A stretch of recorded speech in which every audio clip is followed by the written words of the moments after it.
Greetings, Alpha citizens. This is Craig Allen, and these are tonight's stories. Jumper on McCay Bridge saved by surprising hero. Black Maria rampage leads to hero argument. Rocket Redglare downs Sky Pirates. The hidden house appears again, and more on tonight's Alpha City News. From your home to City Hall. From your neighborhood to the White House. From your city to the world and beyond. This is Alpha City News with Craig Allen.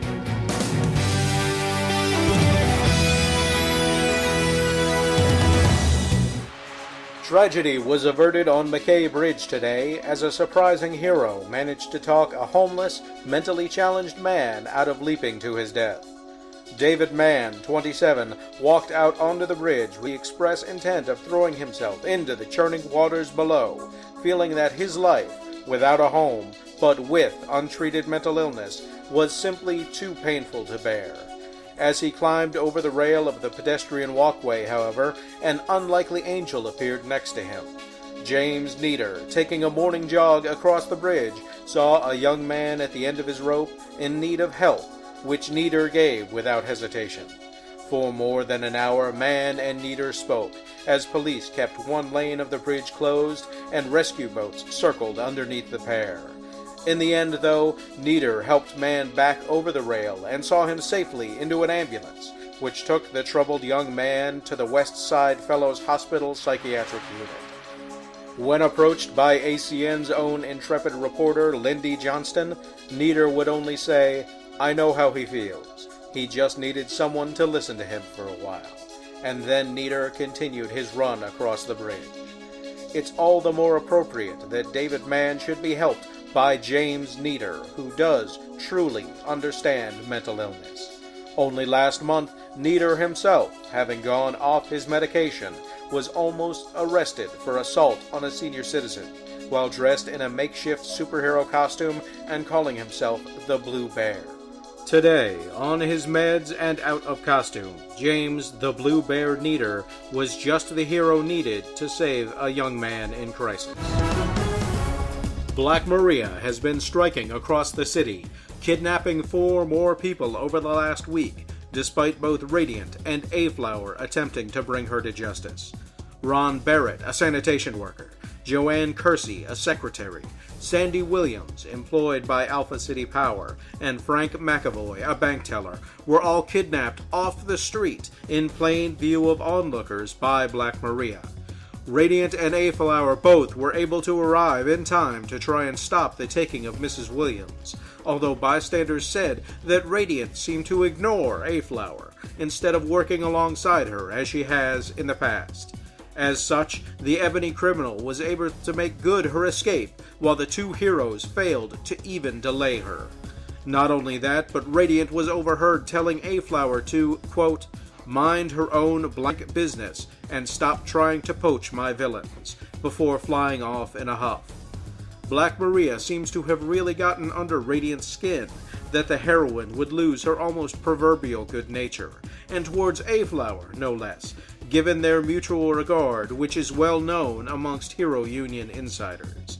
This comes on the heels of some reports that Radiant has been unwilling to accept any outside help in dealing with Black Maria. It seems Radiant's time away from Alpha City might have darkened her bright personality, not to mention reducing her effectiveness. Let's all hope this is just a temporary setback. Rocket Redglare of the Rainbow Corps stopped a group of Bluebeard Sky Pirates as they attempted to rob the Eastern Mail Service dirigible as it headed for Port Alpha, west of the city proper. Redglare was working out in the sky when he spotted the telltale Bluebeard insignia on a flotilla of planes as they surrounded the unarmed dirigible. Following them in, Redglare used his rocket blasts to disable 2 planes that were providing cover for the pirates' boarding party, then landed on the mail service craft himself. He managed to fuse all but one of the boarding planes to the dirigible fuselage and defend the cockpit from the pirates until the craft could land safely at Port Alpha.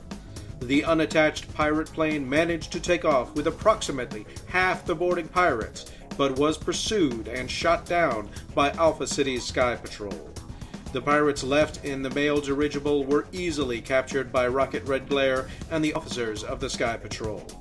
All in all, counting the crews of the 2 planes Rocket brought down, and the pirates who weren't able to escape from the dirigible, Rocket Redglare racked up an impressive 15 arrests in less than 2 hours.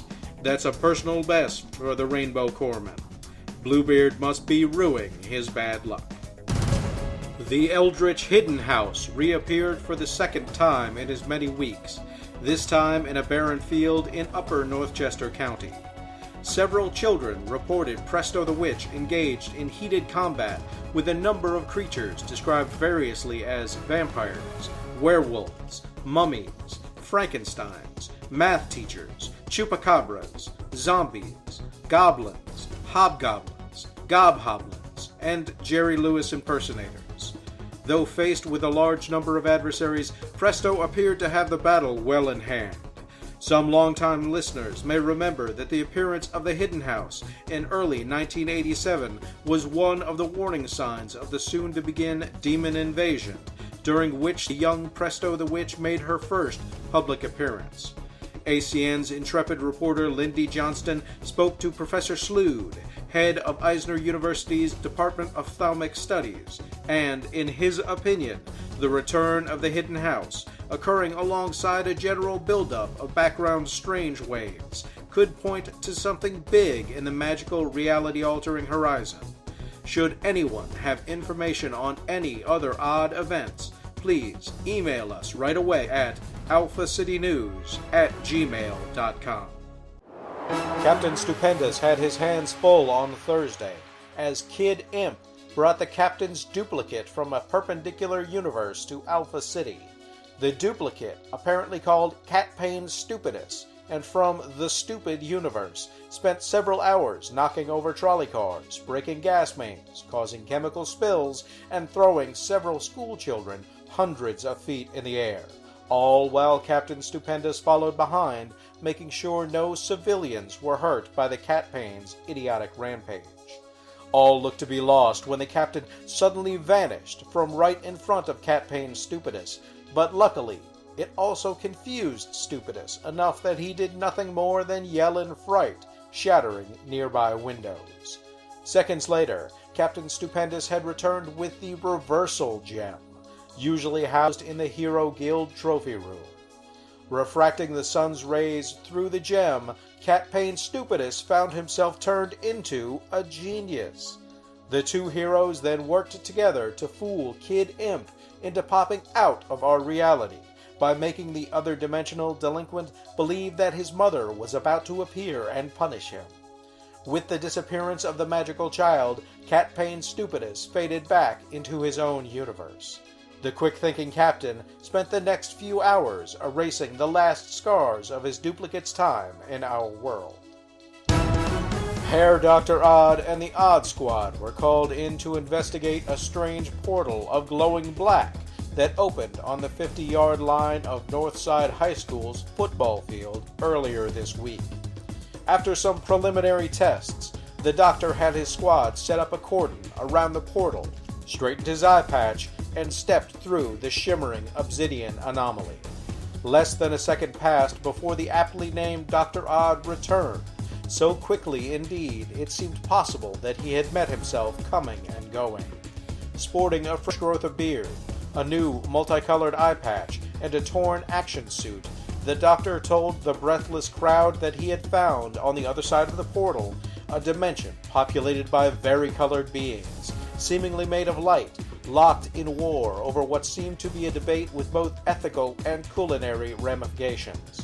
In the months the doctor spent in this strange land, he was able to help the different factions learn to blend together, mixing into new and amazing colors, which rendered the points of the debate moot.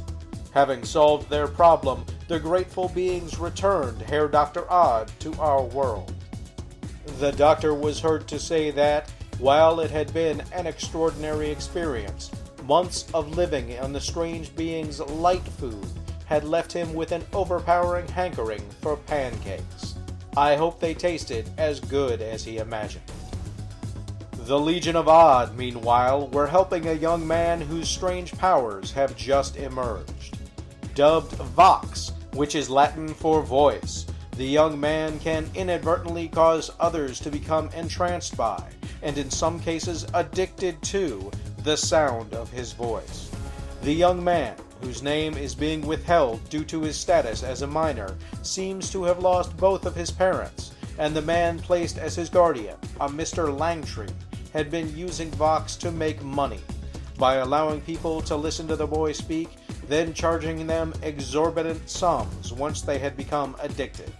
Langtree might have kept his scheme going for quite a while if John Miller, heir to the Miller Mills fortune, hadn't held his trust fund executor hostage, seeking millions so that he could hear the Vox again.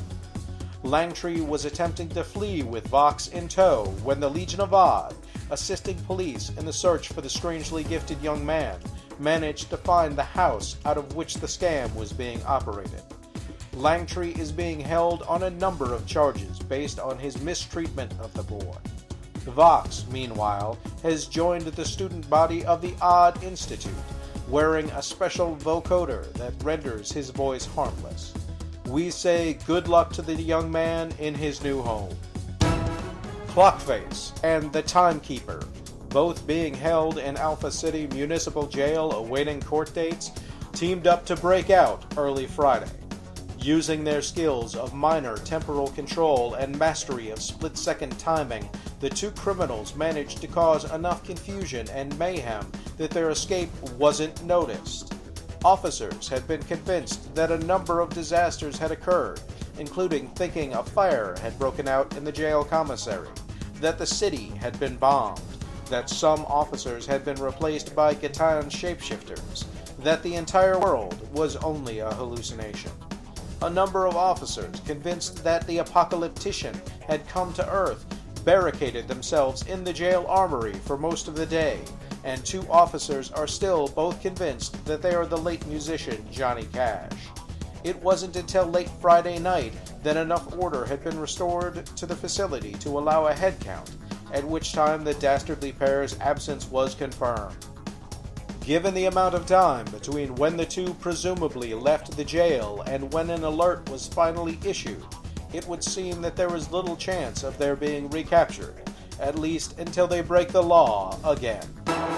Rock Sonar and his fearless frogmen, plumbing the ocean depths several miles off Alpha City's coast, have found what appears to be an ancient Atlantean temple. The frogmen had been diving in search of the fabled treasure of the Saint Maria, a Spanish galleon legend says sank in a storm centuries ago, loaded with gold and precious jewels.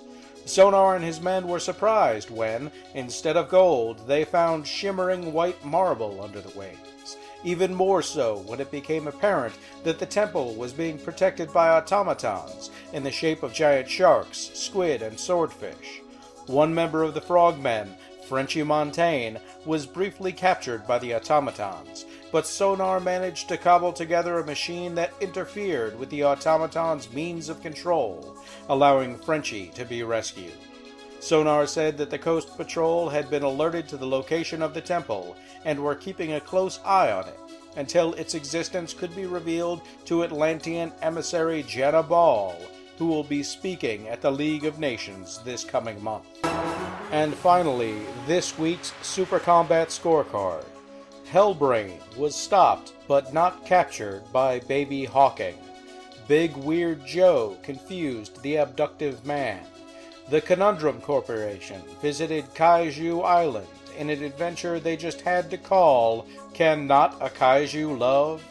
Hot Bucket, still wanted for his coating of Subway Tunnel 3 with tar, ran afoul of his personal enemy, Bucket Kicker, in a brawl that was only broken up with the intervention of the Monochrome Men, Svart and Hvit. The stochastic man found himself no match for Anders Brightman, the Bright Man. The gentleman bandit made off with several pieces of expensive jewelry, despite the best efforts of Rock Hardman, the hero, not the adult film star. Structure, the living building, danced with Massive Man. Snowman put a crimp in Cryos the Coldbringer's attempt to escape from police custody. And lastly, a 4-man team of bank robbers were taken down by the Chicken of Tomorrow.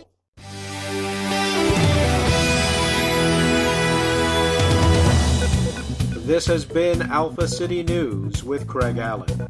Alpha City News is produced by Carter Lee. Sound beds are provided by newsbeds.com. If you have questions, comments, or suggestions, please share them with us at alphacitynews@gmail.com. You can download us on iTunes, at Stitcher, at Libsyn, or on SoundCloud, and find us at wordpress.com under Alpha City News. We thank you for listening, and we hope you have a super day, Alpha Citizen.